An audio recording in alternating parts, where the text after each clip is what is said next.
Round 3 in the Olympic city of Barcelona. Normally the country of colour and sun, Spain this time welcomed Formula One with heavy rains that dominated both final qualifying and the race. Predictably, Mansell was fastest on Friday, in a time that turned out to be good for yet another pole position. It rained on Saturday, and the track was half a minute slower. In the rain, the Englishman was not fastest. It was Jean Alesi.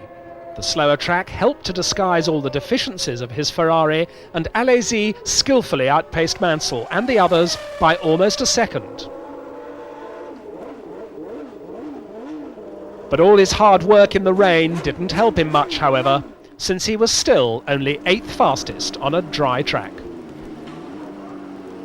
Schumacher was to start the race from the front row for the first time in his short career, but he was still a full second slower than Mansell.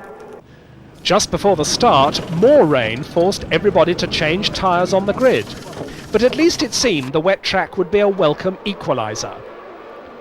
Alesi started perfectly, some said too perfectly, but Mansell and Patrese held their positions and once again led the pack. Senna made an untypically bad start and found himself 7th into the first corner.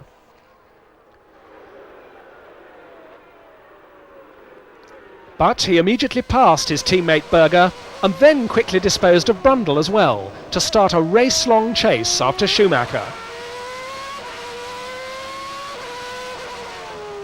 Berger's attempt to deal with Alesi in the same way ended like this.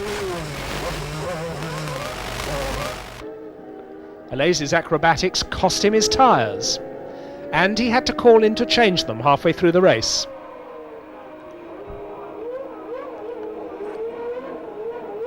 But once the Ferrari mechanics had given him his fresh rubber, his was to be a very inspiring race.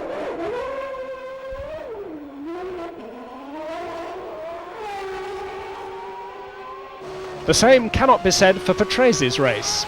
He was to mark up the Williams team's first retirement of the season. Closing on Hakkinen to lap him, he lost it.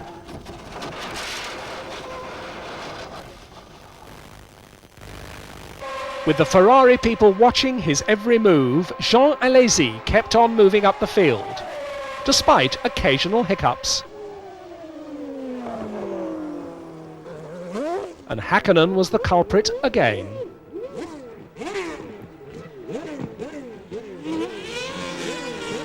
Towards the end of the race, the conditions became so bad that even Senna, a renowned rainmaster, first spun and then crashed for good from his 3rd place. Mansell, however, never put a foot wrong and won masterfully. It was his 25th career win, which put him equal to the great Scot Jim Clark. With 4 wins from 4 starts, he also equalled Senna's record from '91. Schumacher continued his rise and finished 2nd in only his 10th Grand Prix, while Jean Alesi finally gave Ferrari something to cheer about by taking 3rd after Senna's demise. They were wet with rain, and now they could be wet with the traditional champagne. Michele Alboreto gave Team Footwork their best ever result, while Pierluigi Martini scored the first point for Dallara Ferrari. With the conditions, you had to be very careful how to overtake, because you couldn't blame the driver in front because he could see nothing behind, and it was sometimes very difficult to overtake, but an incredible race. In the points race, Mansell pulled further away from everybody, while Schumacher started to worry Patrese. World champion Ayrton Senna was seemingly out of contention. In the team standings, Williams were by now totally on their own, but surprisingly in 2nd place it was not McLaren but Benetton. Ferrari climbed to 4th. I had a lot of problems during the race, but I think for Ferrari, for Imola race, it was very important to finish